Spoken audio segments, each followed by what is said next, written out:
YouTube, what it do, loved ones? You know the motto. If you can, after the story, go over there, hit us with a like, which is just thumbs up, and that'll let us know we kicking our stuff. Today we on the edge with BJ, APB, and he finna send us on one. Go ahead, loved one, the floor is yours.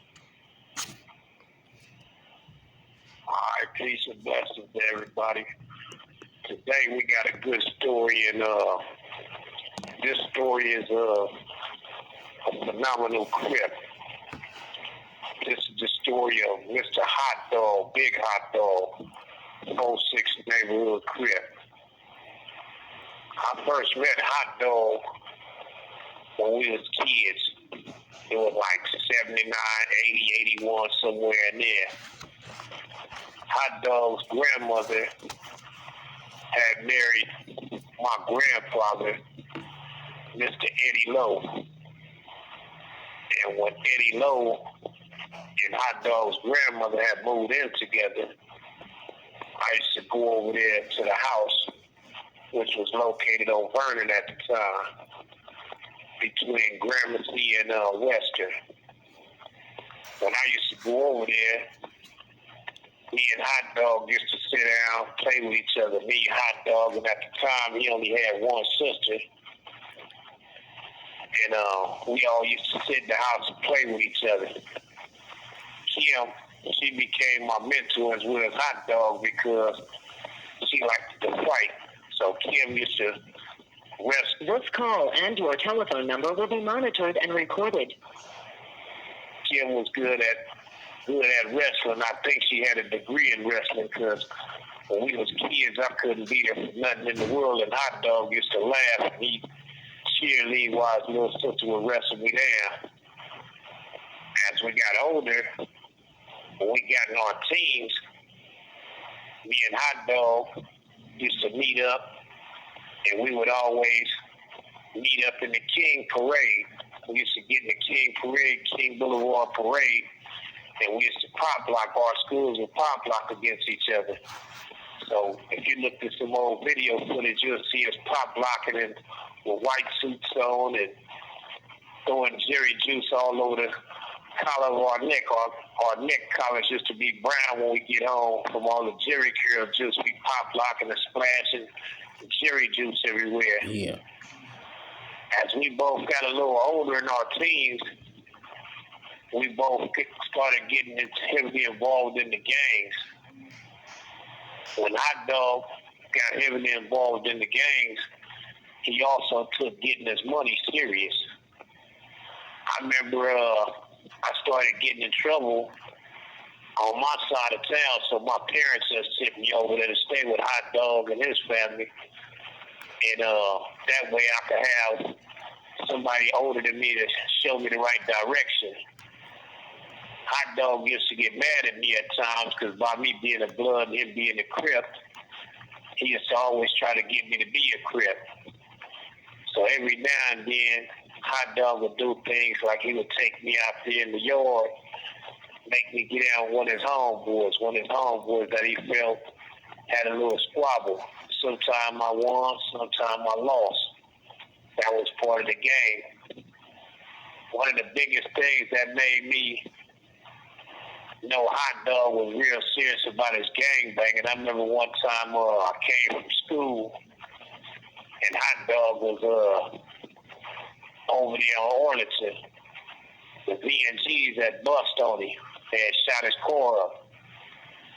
He came home and he done something that I never seen before. You know, he came home and at the time he had a low rider and he had a Corvette. He came home and switched out his low rider and ran in the house and grabbed an AK and ran back out and jumped in the Corvette. Went right back over there with all blue on. He had a blue khaki suit on, blue chucks, had his little Jerry curl, his blue khaki coat, and he flew back over there. At the time, I didn't know what happened until he came back. When he came back, I asked him what happened. And he told me, he said, man, the VNs that bust on the nigga, man. He said, I don't be fucking with them niggas. The niggas gonna shoot up my car. So I asked him what happened. He tell me, he said, nigga, I walked back over there, nigga, and I jumped out. I was on the side of the liquor store waiting on them niggas to come out the liquor store. He said, I was going to air that motherfucker out. The only reason he didn't, it was two homies from V&G that he knew he grew up with. They was OGs, and they talked him off the ledge. Like, as soon as they seen him, he didn't shoot at them because they was his boys. And they talked him off the ledge, told him, like, go on, kick back, man, it ain't worth it or whatever. The conversation went on, and he ended up going and getting in his car and leaving. From that point on, Hot Dog, the next thing he had done was he had went on the run from the courthouse. They had found him guilty on some little crimes, and he ended up jumping and breaking out the courtroom. And when he broke out the courtroom, he ran downstairs and jumped in the 5.0 and got on. That kind of made him famous on the West Side because he was one of the first people that do that and got away with it. Subsequently, he ended up getting caught later on, turning himself in and went to the pen. When he came home from the pen, I was staying in the V&Gs at the time with my auntie. And one night, Hot Dog came over to the house, and he asked us could he borrow a gun.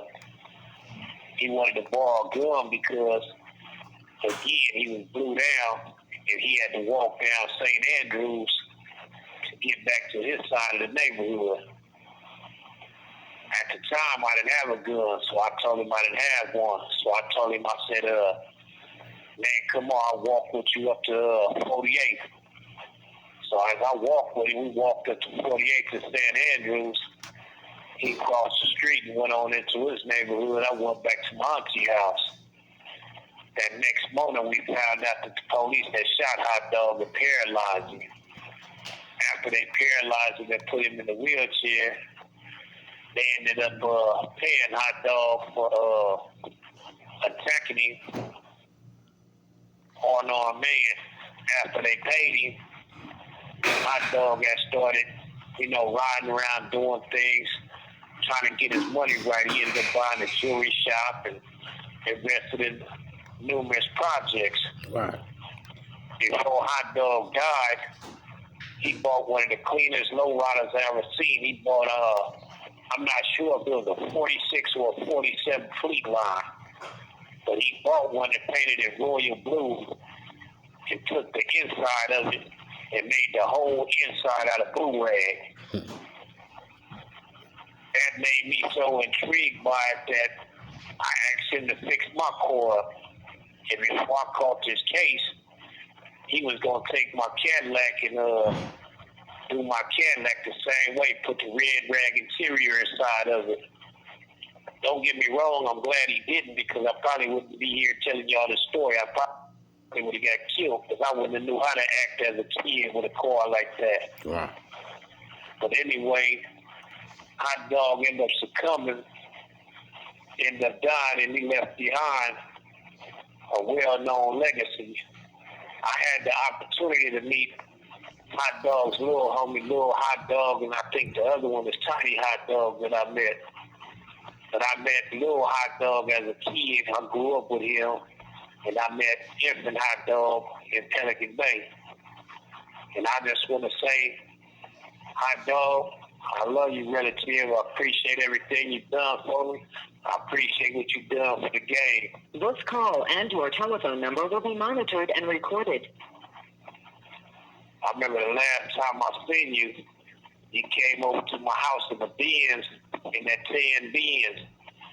And if y'all ever running the Ed Dog from the 60s, y'all can ask him this story, because he had Ed Dog from the 60s in the car with him. And they came over to my house, and there was like 30 homies out there, and everybody had on flame. And when we walked out to the car, we come out there with all kind of guns in our hand. And the Ed Dog was looking like, man, what the hell you done got me into? And Hot Dog was like, what's up, cuz? What's going on? Whoop. So we talking back and forth. And I asked Ed Dog, I was like, what's happening, man? You straight? You all right over here with us? You know what I mean? That dog said, no, I'm straight. He said, man, it look like Christmas around here, all this goddamn red. Yeah. Lit up That like was a the last tree. time I seen hot dog at Right. But man, may he rest in paradise, man. He was another phenomenal dude. Y'all that knew him, I hope y'all enjoy this story because some people didn't get to kick it with him like I got to kick it with him, Right. man. And he was a great one, man. May he rest in peace. Shout out to all my family, Blackie and Kim, Mama Pat. I love y'all. Poppy, you already know what's up, homie. Love you too, you know. Childhood goes a long way. That's the end of that. Man, I appreciate you coming on 89 on up with On the Edge BJ and sending us on that good one, homie. And sometimes it's good for us to know about both sides of the culture, you know what I'm saying? Like you said, it'd be phenomenal stories that we'll both have Exactly. on each other, homie. So with that conclusion, we'll be back with another story soon.